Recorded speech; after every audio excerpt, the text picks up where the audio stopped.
the data-driven business transformation process, or you can say the workflow.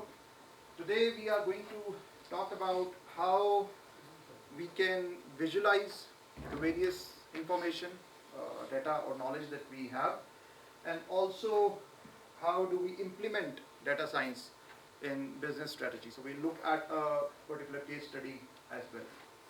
Right. So the first thing that we need to understand is why do we want to do this, right?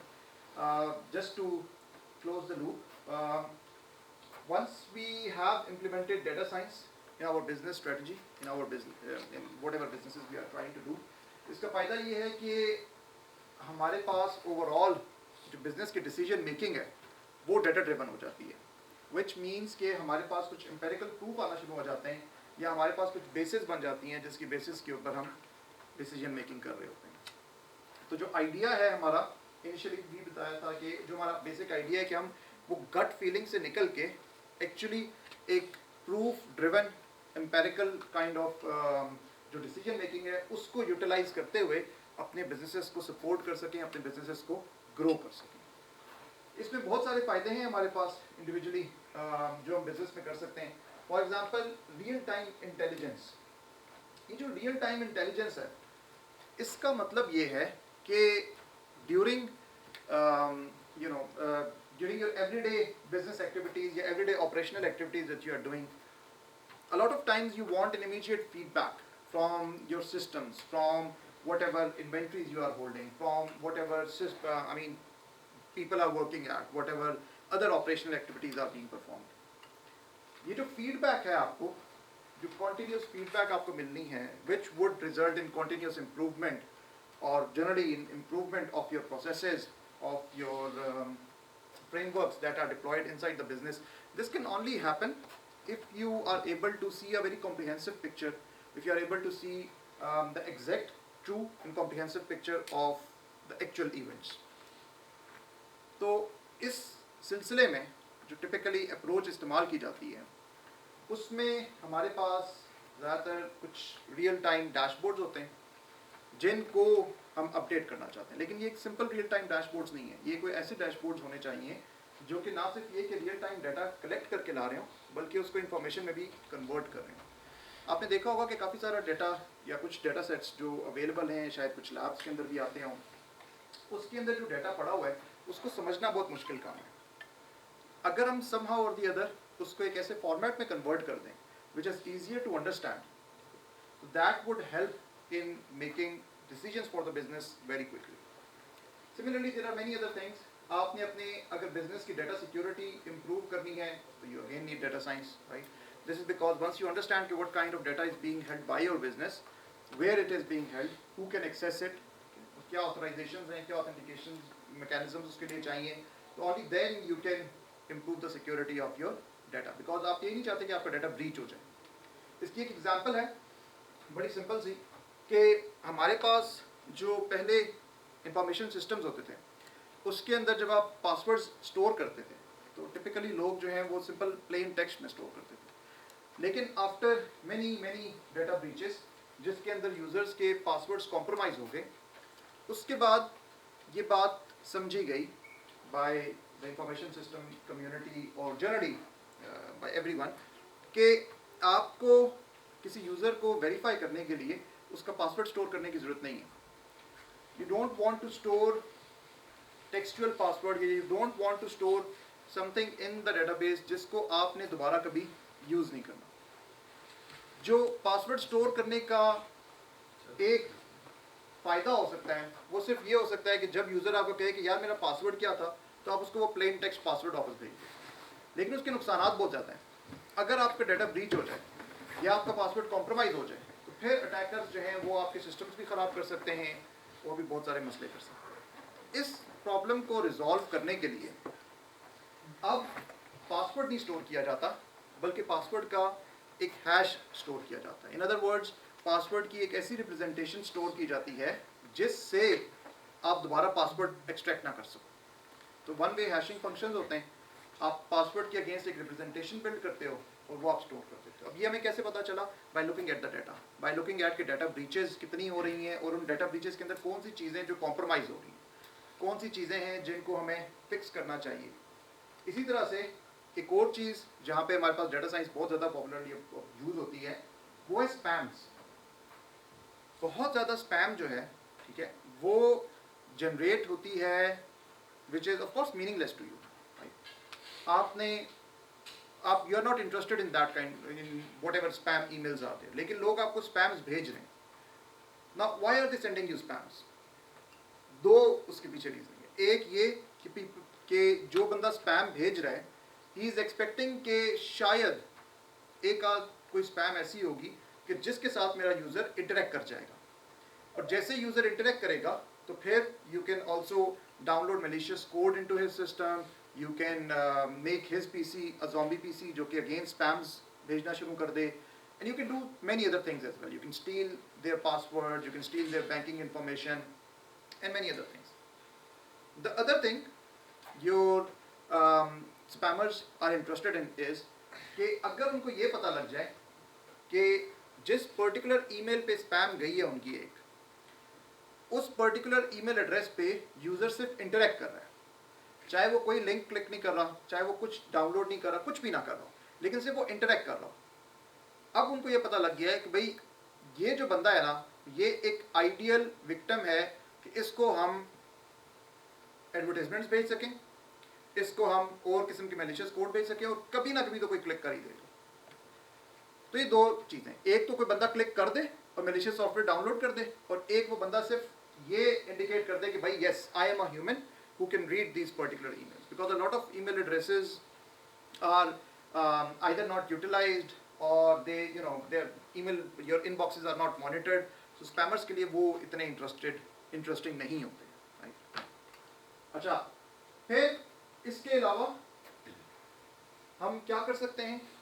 हम अपने पास जो है ना ये देख सकते हैं कि भाई हमारा बिजनेस कहाँ पे जो है ना वो प्रॉफिटेबल है और किस जगह पे नहीं है, कौन से आइटम्स प्रॉफिटेबल हैं, कौन से आइटम्स प्रॉफिटेबल नहीं है। फॉर एग्जांपल, अगर आप ट्रेडिशनल ई कॉमर्स के बिजनेसेस वगैरह देखें, ई कॉमर्स ना देखें, आप ट्रेडिशनल करियाने के स्टोर देख लें।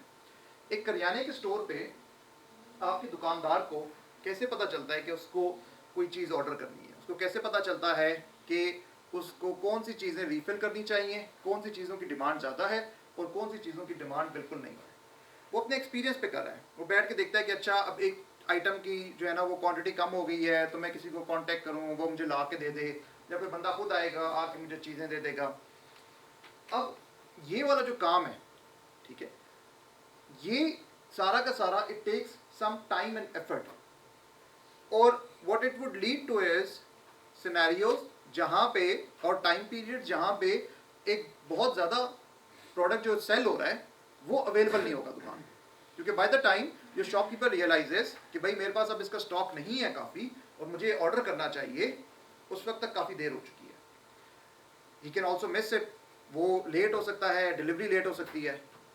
लेकिन अगर आप इस सारे काम को ऑटोमेट कर दें, उससे क्या होता है कि ऑटोमेटेड जो टास्क हैं या फिर जो आपके पास और एल्गोरिदम्स हैं वो आपको पहले से बता सकते हैं, वो प्रेडिक्ट करके दे सकते हैं कि अच्छा ये वाला प्रोडक्ट इसके चांसेस हैं कि ये ख़त्म हो जाएगा 5 दिनों में, 5 दिन लगते हैं नए प्रोडक्ट को या 4 दिन लगते हैं नए प्रोडक्ट को आने में, तो अभी ऑर्डर प्लेस कर दो। यही स्ट्रेटजीज यूटिलाइज करते हुए आपके अब बहुत जो नए AI ड्रिवन प्लेटफॉर्म्स हैं ई कॉमर्स के, they are able to maintain an inventory over a very long period of time, और वो इन्वेंट्री जो कि यूज़ की है।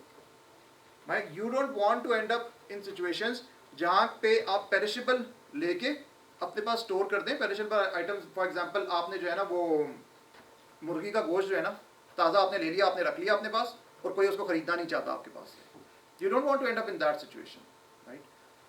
तो ये वाली डिसीजन मेकिंग कहाँ हो रही है? ये वाली डिसीजन मेकिंग हो रही है जब आप अपना डाटा रीड करके देख सकते हैं कि भाई वो कौन से सेल्स या मार्केटिंग के एरियाज हैं जिसके अंदर I need to bring in automation, and then they should be able to automatically maybe replenish your inventories, maybe update some other things as well. इसका मतलब है कि जो स्टार्टअप बिजनेसेस हैं वो इससे खातिर खा फायदा नहीं उठा सकते? बिल्कुल उठा सकते हैं खातिर, मतलब देखो कैसे? अगर वो एक निश सेगमेंट में है और स्टार्टअप भी बड़ा यूनिक किस्म का है, यूनिकॉर्न बिजनेस है, तो वो इनिशियली तो डाटा साइंस लगा ही नहीं सकते। नहीं देखो, डेटा साइंस जो हमने लगानी है ना, वो डायरेक्ट डेटा के ऊपर हम नहीं लगा रहे ना, ज़रूरी नहीं है कि हम डायरेक्ट डेटा के ऊपर लगा रहे हैं। हमें जो इनिशियली अपने मॉडल्स ट्रेन करने हैं ना, वो हमने एक फेमिलियरिटी पे हमने मेंटेन करना है या एक सिमिलैरिटी पे हमने लगाना है कि अगर और बिजनेसेस पे एक पर्टिकुलर काम होता है या और जगहों पे एक काम होता है, तो there is a high chance कि आपके पास भी वही काम होगा। हम ये चाहते हैं कि हम पहले से ये बात एस्टिमेट कर लें कि अच्छा, अगर और ई कॉमर्स प्लेटफॉर्म पे ऑटोमेटिक सिस्टम्स लगे हुए हैं जो कि इन्वेंट्रीज वगैरह चेक करते हैं, तो वी शुड हैव समथिंग जो कि करे फ्रॉम डे वन।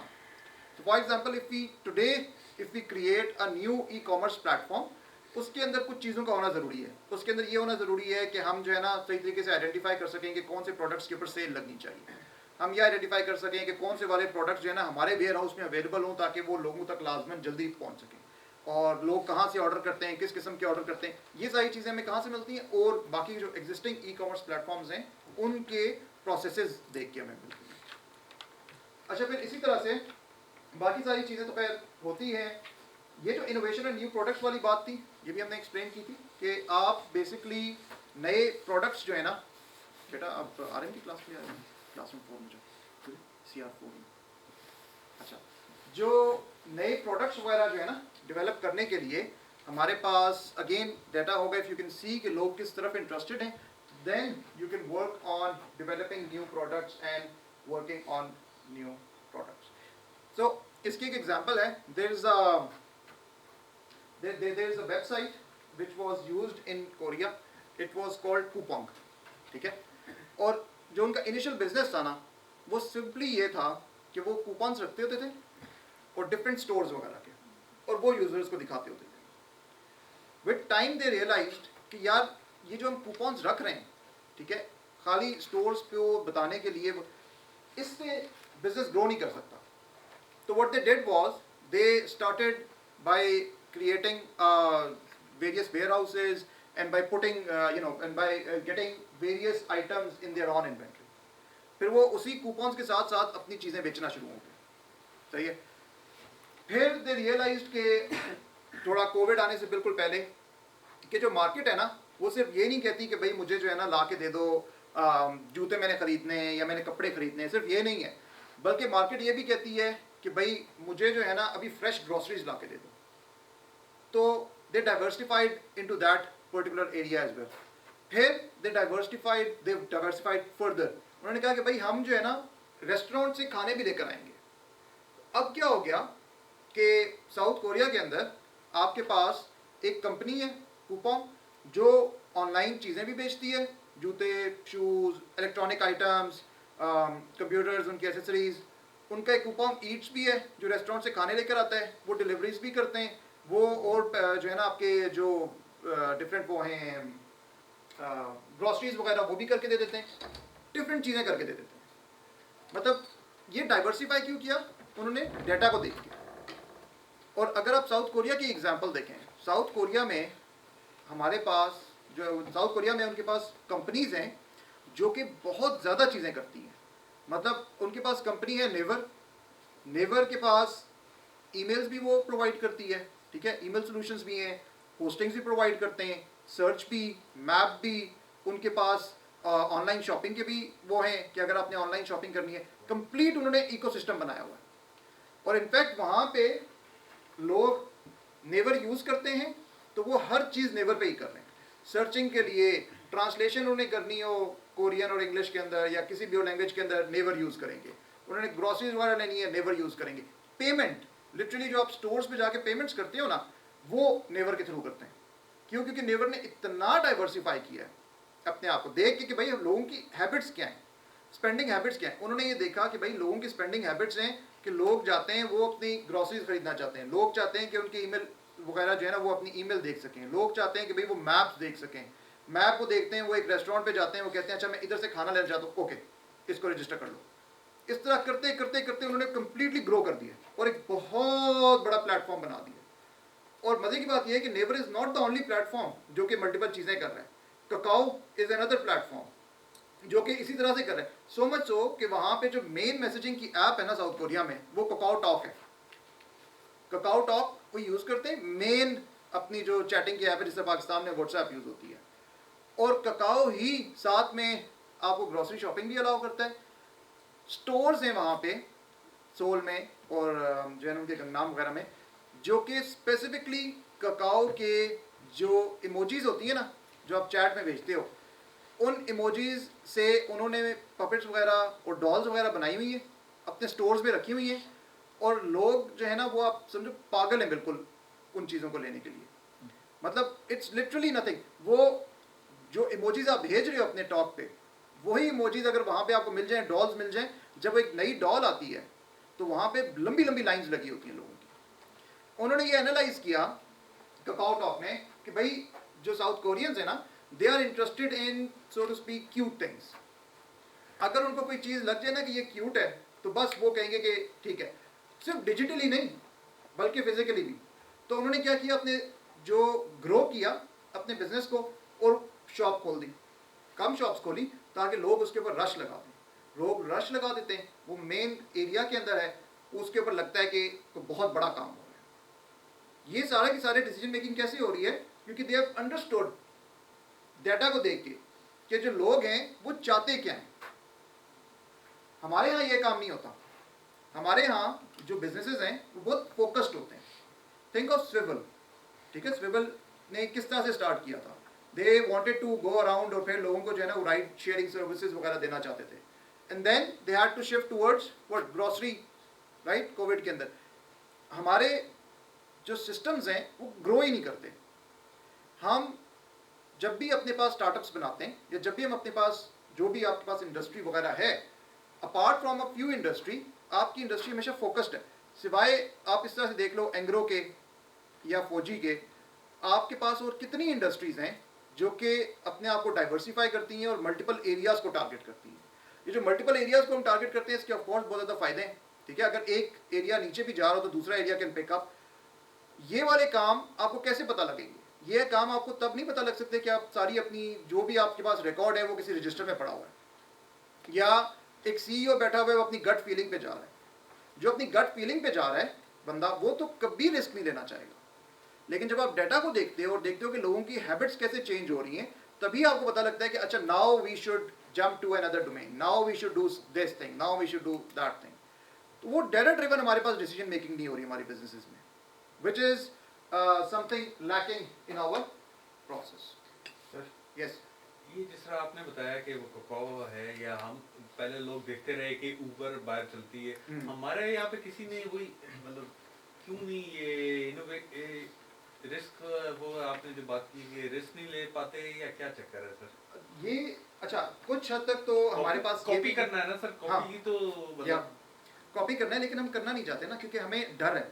हमें डर ये है कि यार जो, देखिए बड़ी बात सीधी सी है, हमारा एक बहुत अमीर मुल्क तो है नहीं, और टू बी ऑनेस्ट हम चाहे लोग जो भी कहते हैं, अब तो खैर रिकॉर्डिंग भी हो रही है, लेकिन हम एक डेवलपिंग कंट्री हैं और वी आर पुअर समवट, ठीक है।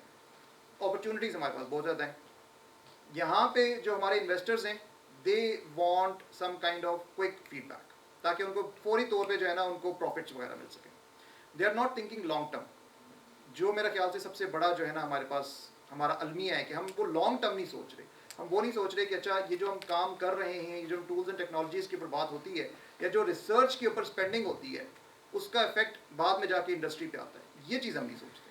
मेरा ख्याल से ये हमारी सबसे बड़ा हमारे लिए एक अलमिया है कि हम वो रिसर्च नहीं करना चाहते, लॉन्ग टर्म हम कुछ नहीं करना चाहते। हम हर चीज़ बिल्कुल शॉर्ट टर्म के अंदर जो है ना सारे फ़ायदे उठाना चाहते हैं। इस वजह से शायद हम डाइवर्सिफाई नहीं करते। नहीं, लेकिन एक चीज़ तो कंफर्म है, डाटा हो या ना हो, पाकिस्तान के अंदर भेड़ चाल है। अगर एक चीज़ आप किसी तरीके से एक खास सेगमेंट में हिट करवा दें जो इन्फ्लुएंस भी रखता है सोसाइटी में, तो you can consider it as a instant and massive hit. Yes, लोग लेकिन सवाब के तौर पे वो काम करते हैं अगर कोई इन्फ्लुएंशियल सेगमेंट वो काम करे। यस, ये लेकिन पाकिस्तान में है, हाँ ये ज़रूर है, लेकिन भेड़ चाल है। हम ये तो चाहते हैं ये डाटा इसीलिए ज़रूरी नहीं है ऐसी मार्केट में। नहीं, मतलब डाटा का मतलब ये है कि हम कोई डाटा ड्रिवन डिसीजन मेकिंग कर रहे हो ना। अब फॉर एग्जांपल आजकल जो काम जैसे ये करता है आपके पास, वो क्या नाम है उसका, फूड पांडा का। अब फूड पांडा हमारा तो है नहीं, सीधी सी बात, जर्मन कंपनी। ठीक है, हमारी तो वो है नहीं। लेकिन आप देखिए कि उन्होंने किस तरीके से अपने आप को चेंज किया है। जब वो रमज़ान आता है, ठीक है, तो वो अपने आप को एडजस्ट करते हैं। पांडा मार्ट उन्होंने बना दिया। They respect the culture. Yes, मतलब they do respect the culture, लेकिन जो जिस तरीके से वो डाइवर्सिफाई कर रहे हैं, ये हमारे लिए पॉसिबल नहीं है। हम डाइवर्सिफाई नहीं करते। इसका मतलब वो they have the data. They have the data. उन्होंने देखा है कि वो जर्मनी में काम करता है। करीम को देखें आप, करीम हमारे पास क्या लेकर आया है? करीम हमारे पास लेकर आया है सिर्फ और सिर्फ राइड हेलिंग सर्विसेज। दुबई में उनके पास करीम ईट्स भी है, करीम फूड भी है, उनके पास जो है ना वो क्लीनिंग सर्विसेज भी हैं, लॉन्ड्री की सर्विसेज भी हैं। ऊबर के हेलीकॉप्टर चलते हैं। यस, हमारे पास वो डाइवर्सिफाई नहीं कर आप रहे। किराए पे हेलीकॉप्टर ले सकते हैं न्यूयॉर्क के अंदर, ऊबर ही है वो, ग्लोबली ऊबर वही है जो पाकिस्तान में चल रहा है। हाँ, लेकिन हमारे पास नहीं हो रहा ना। हाँ, तो just looking at the- जब तक हम खुद नहीं करेंगे ना डाइवर्सिफाई, उस वक्त तक कोई बाहर से आके डाइवर्सिफाई नहीं करेगा। तो हमें खुद भी डाइवर्सिफाई करना है और हमें देखना है कि लोग किस चीज़ में इंटरेस्टेड हैं। अब कोविड के दौरान, ठीक है, एक अपॉर्चुनिटी थी, एक अपॉर्चुनिटी थी कि आपने जो है ना वो ग्रोसरीज वगैरह लोगों के घरों तक पहुंचानी है या हेल्थ सर्विसेज वगैरह। अब आप देखो कि कितना ज़्यादा काम जो है ना वो इंडिया में किस तरह के काम हो रहे थे, किस तरह के इनोवेटिव सॉल्यूशंस आ रहे थे ड्यूरिंग कोविड। कोविड। अभी रिसेंटली इन्होंने यूएई के साथ अपना पेमेंट को सीमलेस किया, इंटीग्रेट किया इंडिया ने। Like looking at the data कि Yes, इतने exactly. बड़ी मूव तो नहीं ले सकते Exactly. लेवल पे। अभी भी अगर आप देखो ना, एक हमारे पास जो बहुत बड़ी अपॉर्चुनिटी है वो ये है कि आप ये देखो कि कितने लोग अब कैश कैरी करना चाहते हैं। इजी पैसा और जैज़ कैश का यूजर बहुत ज़्यादा वो यूज़ हो रहा है ना, इजी पैसा, जैज़ कैश बहुत ज़्यादा यूज़ हो रहा है। आपकी आहिस्ता आहिस्ता ऑर्गेनाइजेशन दुकानें आ रही हैं। Segment of the society, every segment, हर तबका फिकर, चाहे वो इकोनॉमिकल सेगमेंट हो या सोशल सेगमेंट हो, वो कंफर्टेबल है कैशलेस में। Yes. ये तो एक चीज़ है। बिल्कुल है। डाइवर्सिफाई हम क्यों नहीं कर रहे? क्यों? आखिर क्या वजह है कि आपके पास, चलो बैंक्स तो मैं समझ सकता हूँ कि अच्छा बैंक्स नहीं करना चाहते, ठीक है, और उनके ऊपर काफ़ी सारे जो है ना रिस्ट्रिक्शंस हैं, व्हाटएवर। हमारी वो कंपनीज कहाँ हैं जो कि ये काम करेंगी? हमारे पास जो इस वक्त कंपनीज हैं कैशलेस को सपोर्ट करने के लिए, साडा पे, नया पे, राइट, वो कहाँ हैं? और वो डाइवर्सिफाई क्यों नहीं करती? इजी पैसा, जैज़ कैश भी तो लोकल ही है। इजी पैसा भी हाँ, बाहर से पैसा बाहर से, यस। सर अब कम्प्लीटली भी नहीं कह सकते कि नहीं कर रहे हैं, इसलिए हमारे एफबीआर ने भी ना 5% टैक्स जीएसटी लगाया हुआ है कैशलेस पे अगर क्रेडिट कार्ड से पेमेंट करते हैं, और 15% है कैश को। ये बेसिकली वही क्या है कि कैश कैरी करना लेकिन रिड्यूस पॉलिसी है ना, पॉलिसी मैटर में उन्होंने बिल्कुल किया हुआ है काम। पॉलिसी मैटर बिल्कुल ठीक है, उन्होंने सपोर्ट किया हुआ है, लेकिन बात ये है कि हमारी इंडस्ट्री को उसको यूटिलाइज करने की ज़रूरत है। हमारी इंडस्ट्री ये यूटिलाइज करेगी तो फिर कुछ होगा।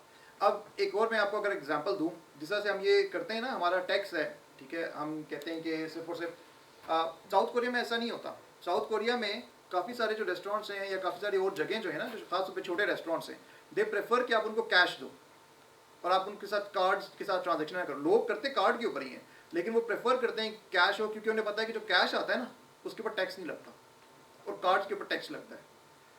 ऑफ कोर्स वो देख लें, डेवलपिंग कंट्री तो नहीं है ना, वो तो अच्छे खासे डेवलप्ड कंट्री हैं, लेकिन उन्होंने ये फिगर आउट कर लिया कि भाई हमारे पास लोगों ने टिपिकली नहीं देना कैश, लोगों ने कैश नहीं देना, तो जो कैश दे रहे हैं हमें उनको पनिश करने की क्या जरूरत है?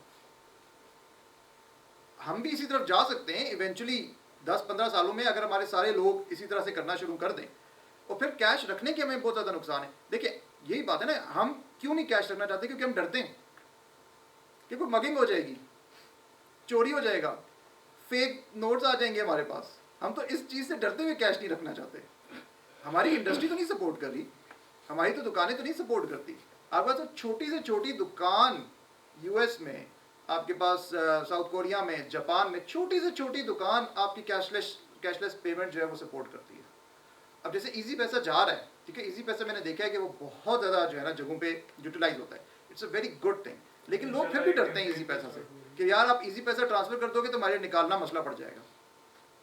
अब अगर वो चीज़ भी सिंप्लीफाई हो जाए समहाउ और दी अदर, तो फिर आप देखें कि हमारे कितने अच्छे इकोसिस्टम्स बिल्ड हो सकते हैं।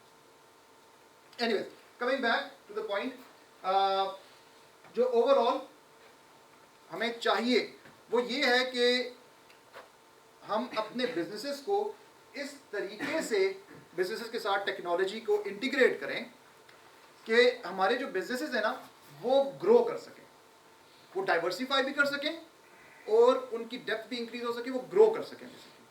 इसमें ज़रूरी है कि हम कुछ क्रॉस फंक्शनल कोलैबोरेशंस करें, ठीक है।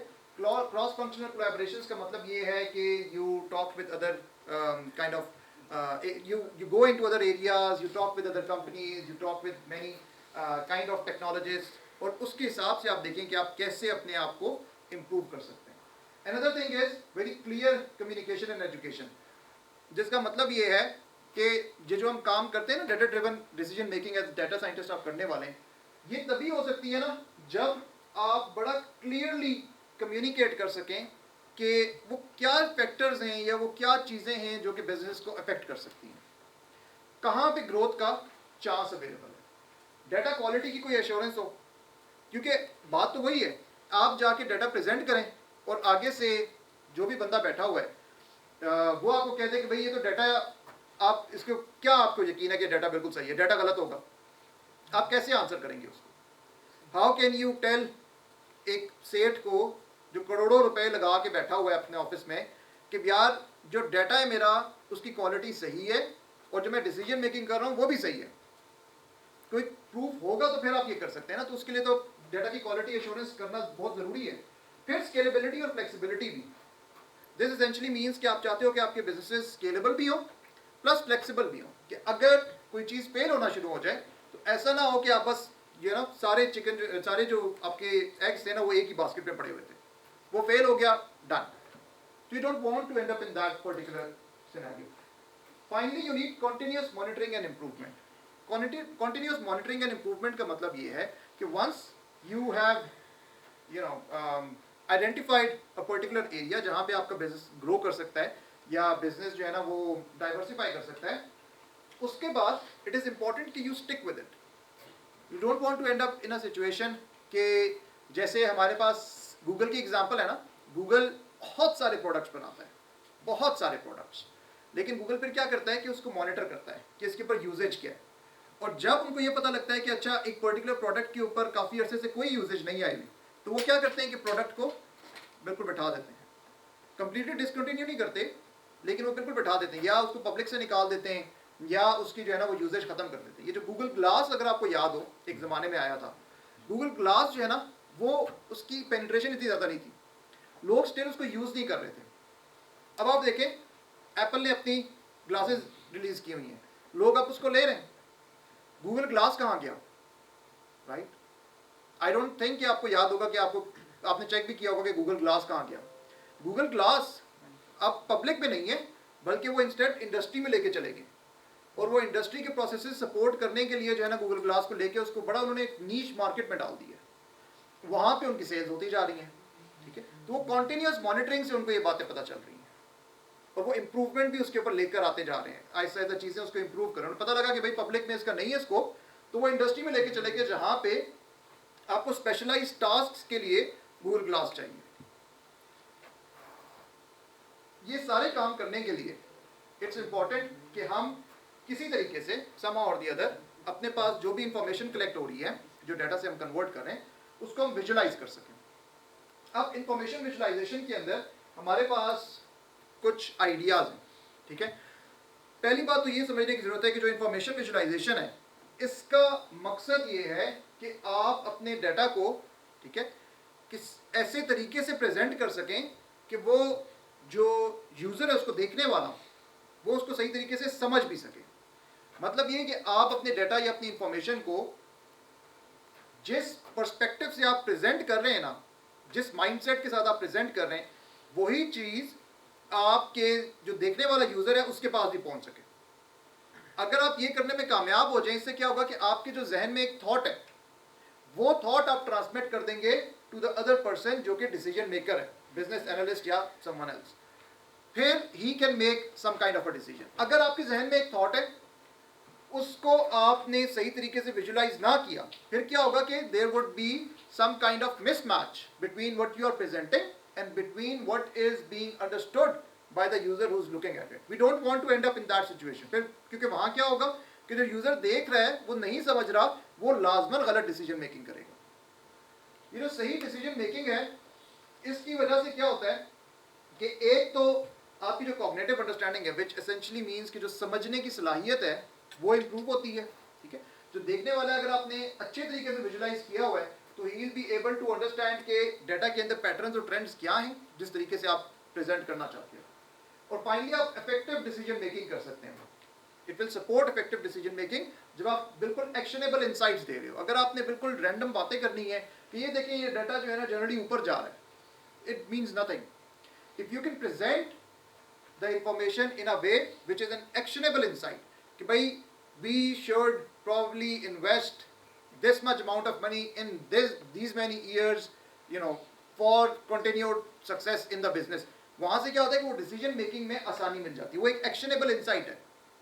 अगर आप एक बिजनेस एनालिस्ट को जाके ये बताओ कि यार हमें अगले 5 साल में हर साल 1 करोड़ रुपया जो है ना वो लगाना है अपने बिजनेस में ताकि हमारा बिजनेस जो है ना वो सस्टेन कर सके सिर्फ अपने आप में, उससे क्या होगा कि आपकी बिजनेस एनालिस्ट को समझ आ गई बात कि अच्छा मैंने 1 करोड़ रुपया 5 साल के लिए लगाना है. अगर आप उसकी जगह जाके बात ये करो कि यार हमारा बिजनेस जो है ना उसको पैसे चाहिए, वो ग्रो नहीं कर रहा, अब ये बहुत वेग सी बात है. क्या करे बिजनेस एनालिस्ट उसके ऊपर? कुछ नहीं कर सकता. तो वो बड़ा ज़रूरी है कि जो आप इंसाइट्स दे रहे हो वो एक्शनेबल इंसाइट्स हो ताकि वो इफेक्टिव डिसीजन मेकिंग को सपोर्ट कर सके. प्लस ये कि काफ़ी दफ़ा आपके पास काफ़ी कॉम्प्लेक्स इंफॉर्मेशन आ जाती है, उसको आप कैसे कम्युनिकेट कर सकते हो. हाउ कैन यू, क्या बहुत ज़्यादा फीचर्स आ गए आपके पास, बहुत ज़्यादा बातें हैं जो आपने बतानी है, इनको आप इफेक्टिवली कैसे कम्युनिकेट करो. दैट इज़ ऑल्सो समथिंग जो कि इंफॉर्मेशन विजुअलाइजेशन में इम्पॉर्टेंट है. जो इसकी एक डेफिनेशन भी है, थोड़ी सी फॉर्मल तो नहीं है लेकिन एक मतलब वेल नोन मुंजर ने दी थी इसकी definition, which is it's a computer based visualization which provides visual representation of data sets designed to help people carry out tasks more effectively. इस पर्टिकुलर डेफिनेशन के कुछ पार्ट्स हैं. इसके parts such as human in the loop, computer in the loop, dependency on vision, visual representation, represent all data or focus on top tasks and effectiveness. और फिर एक of course क्योंकि हमने task more effectively करना है तो we have some kind of resource limitations as well. Now पहली चीज़ है ह्यूमन इन द लूप. इसका मतलब ये है कि जो कंप्यूटर बेस्ड विजुअलाइजेशंस हैं ये चाहती क्या है, ये चाहती ये हैं कि कुछ इस किस्म के रिप्रेजेंटेशंस हम बना सकें अपने डाटा सेट की कि जो डी ह्यूमन है जिसने वो देखना है और उसके ऊपर कुछ डिसीजन मेकिंग करनी है वो ये समझ जाए, उसके लिए समझने में आसानी हो. जब आपने एक ह्यूमन बीइंग की जो कैपेबिलिटीज़ हैं, ठीक है, डिसीजन मेकिंग की या अंडरस्टैंडिंग की, उनको ऑगमेंट करना हो तो उसके लिए visualization is important. Human beings जो हैं वो टिपिकली डिटेल्स चाहते होते हैं कि मतलब आप उनको कुछ बता सकें ना, कुछ इन्फॉर्मेशन दे सकें. सिर्फ ये नहीं कि आपने एक स्टेटमेंट दे दी बल्कि उसको सपोर्ट भी कर सकें विद सम डाटा. ये कब हो सकता है? जब आपने कुछ ईडीए के प्रोसेसेस लगाए हों, जब आप कोई अपने रिजल्ट्स वगैरह जो है ना वो एक्सप्लेन कर सकें. और जब आप ये काम करते हो इसका फ़ायदा क्या है कि अभी तो आगे एक बिजनेस एनालिस्ट है जिसने डिसीजन मेकिंग करनी है. अगर आप उस बिजनेस एनालिस्ट को निकाल दो और अगर आप टोटल डाटा की बेस पे जो आपकी डिसीजन मेकिंग हो रही है, once you are comfortable with it, तो आप इसको ऑटोमेट भी कर सकते हो. So this is a stepping stone towards automation as well. So some of the decision जिसके ऊपर आपको बिजनेस एनालिस्ट की जरूरत नहीं है, if you have some kind of backing to it, तो they can be automated as well. Now the other important bit is computer in the loop, which essentially means कि जो computer based visualization है, ठीक है, इसमें हम क्या करना चाहते हैं कि बहुत बड़े बड़े जो डेटा सेट्स हैं ना उनको effectively visualize करना चाहते हैं. अगर आपका एक छोटा सा डेटा सेट हो उसको विजुलाइज करना बड़ा आसान काम है on with a pen and paper. लेकिन जब आपके पास बहुत बड़े बड़े डेटा सेट्स होते हैं उनकी visualization is very difficult. And one of the other things, if you remember LOD cloud मैंने आपको दिखाया था, linked open data cloud. Now one of the things which linked open data cloud does is कि वो interactivity provide करता है. You can click on a data set, वो आपको data set की details बताएगा. ये जो interactivity है ये आप computer based visualizations के जरिए ही achieve कर सकते हैं, ठीक है. तो इसके अलावा dependency on vision, ये जो visual वाला part है ना, what does this mean? इसका मतलब ये है कि जो हमारे पास ये हमारी अल्लाह ताला ने आंखें दी हुई है ना, इनका फ़ायदा ये है कि ये एक बहुत हाई बैंडविड्थ चैनल है to the brain. This means कि जो चीज़ हम देखते हैं ना, ठीक है, हम बहुत ज़्यादा इंफॉर्मेशन कैप्चर कर रहे हैं. हम ओवरव्यू देख सकते हैं, हमें ज़रूरी नहीं है कि हम हर चीज़ की डिटेल में ही देख रहे हो, बल्कि देखते हुए काफ़ी सारी इंफॉर्मेशन जो है ना, आप एक तो प्राइमरी इंफॉर्मेशन है जो बिल्कुल आपके सामने है और कुछ सेकेंडरी इंफॉर्मेशन भी है जो कि आप कैप्चर कर सकते हो. मतलब सिर्फ इसको देखते हुए, यहाँ पे सामने सेमिनार हॉल को देखते हुए आप यहाँ पे कलर्स भी आइडेंटिफाई कर सकते हो, लोग भी आइडेंटिफाई कर सकते हो, बहुत सारी चीज़ें जो कर सकते हो. और इसके लिए आपको बहुत ज़्यादा देर देखने की ज़रूरत नहीं है. एक पलक झपकते ही आपके पास कंप्लीट पिक्चर आ जाती है.